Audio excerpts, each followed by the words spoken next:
All right, this is really for all of you that are parents. Me and my wife daily have to cast vision to ourselves as parents as to leading these little human beings. And we constantly are reminding each other as spouses that, man, we are leading little human beings, and they're going to grow up into big human beings.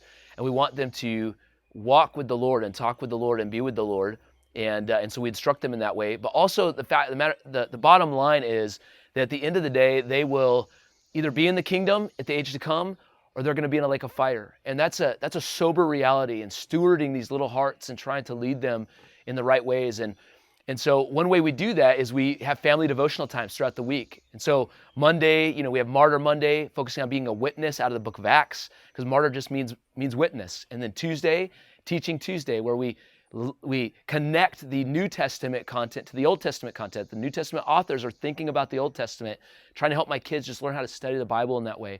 Wednesday is the Gospel Chart Wednesday, and so it's where I'm teaching my kids to at least know the basic gospel. Not even some adults know or can communicate the gospel. And so teaching my kids to do that. Thursday is Thanksgiving Thursday. We just focus on Thanksgiving. We read some stories out of the Bible about maybe even complaint or remembrance versus forgetfulness, things like that. And then Friday is Fascination Friday, where we take time to really worship, and we seek God, we listen to Him, have maybe some time of prophetic, things like that. Now, the way I do it is not the way you're probably going to do it. And I don't want to say it so that you go and do exactly what I'm doing. I think every parent needs to listen to God, and God's going to instruct you to do it the way that your family can do it. But I just want to share that as an example, a very practical example of a family devotional time. And the last thing I really want to end with is mess is best. And I think as adults, we want children to receive the same way we receive as adults, and we get offended when they don't, but they're children.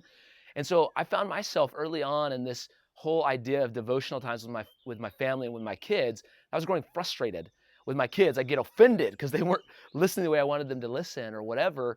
And then finally, when I was able to let go and let my son, my 5-year-old son, play with a toy or whatever while I'm talking and listening, he's engaging here and there off and on.